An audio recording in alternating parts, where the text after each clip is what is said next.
시청자 여러분 안녕하십니까? VOA 뉴스입니다.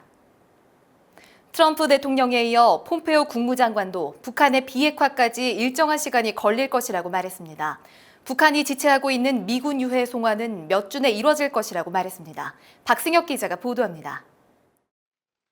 북한과의 비핵화 협상의 장기전을 언급했던 도널드 트럼프 대통령이 강요 회의를 주재하면서 마이크 폼페오 국무장관에게 현재 북한과의 협상 진행 상황을 물었습니다. 폼페오 장관은 대화에 진전이 있지만 아직 할 일이 많이 남아 있다면서 시간이 더 필요하다고 답했습니다. We made progress on some issues. There's a lot of work to do. It may take some time to get where we need to go. 하지만 북한과의 협상을 진행하더라도 제재는 유지한다고 강조했습니다. But all of this will be taking place against the backdrop of continued enforcement of the existing sanctions. 폼페오 장관은 그러면서 북한의 비핵화 의지를 거듭 확인했다며 이 과정의 끝은 북한을 위한 밝은 미래라고 말했습니다. 한편 폼페오 장관은 북한이 지체하고 있는 것으로 알려진 미군 유해의 송환은 2주 안에 이루어질 것이라고 밝혔습니다. We think in the next couple of weeks we'll have the first remains returned. That's the commitment. 앞서 미군 기관지 성조지는 북한이 미군 유해 50여 구를 오는 27일 항공편으로 송환할 예정이라고 보도했습니다.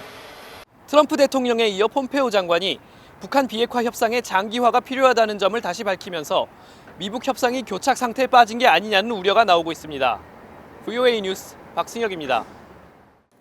하원 외교위의 테드 요호 동아태소위원장이 중국의 대형 은행들이 북한의 돈 세탁과 연루된 증거가 있다고 밝혔습니다. 요호 의원은 미국 정부와 함께 이들 중국 은행들에 대한 추가 제재를 가하는 방안을 추진하고 있다고 밝혔습니다. 김칸희 기자가 보도합니다.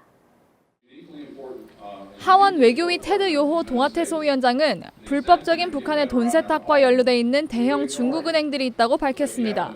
요호 의원은 이들 은행들의 이름을 구체적으로 공개하진 않았지만 관련된 증거를 확보했다고 말했습니다.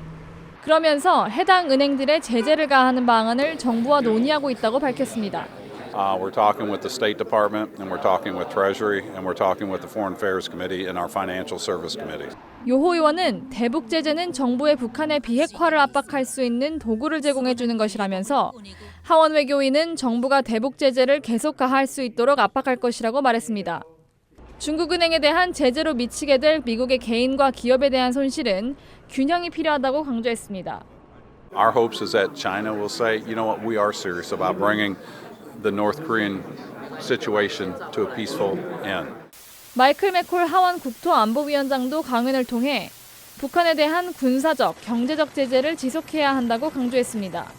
I think the maximum campaign pressure is possibly the only hope that we have. And I think sanctions on the Kim family and freezing their bank assets. 의원들은 북한이 비핵화 조치를 취할지는 지켜봐야겠지만 약속을 지키지 않을 경우 원래 최대 압박 정책으로 돌아갈 수밖에 없을 것이라고 강조했습니다. VOA 뉴스 김칸희입니다. 북한 석탄을 싣고 한국에 입항했던 선박이 2주 전까지 한국 내 여러 항구에 정박했던 것으로 나타났습니다.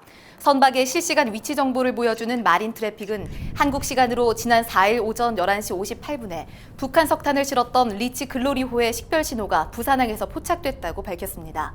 리치 글로리호는 부산항 정박 이전에도 20여 차례 이상 포항과 울산, 평택, 인천항 등에 입항한 것으로 드러나 한국 정부가 왜 억류 조치를 하지 않았는지 의문이 제기되고 있습니다. 유엔 안보리 대북 제재 결의 이행으로 러시아 내 북한 노동자 수가 거의 절반으로 줄었다고 북한 주재 러시아 대사가 밝혔습니다.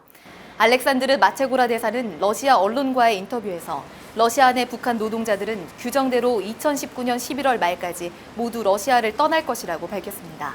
마체고라 대사는 또 오는 9월 블라디보스토크에서 열리는 동방경제 포럼에서 남북러 3자 회담은 시기상조라는 북한 측 입장에 따라 열리지 않을 것이라고 말했습니다.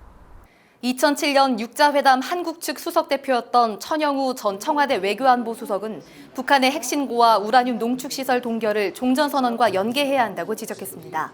천 전 수석은 18일 한국 아산정책연구원 토론회에서 북한이 요구하는 종전선언의 조건으로 핵신고와 우라늄 농축시설 동결을 역제안할 필요가 있다고 밝혔습니다.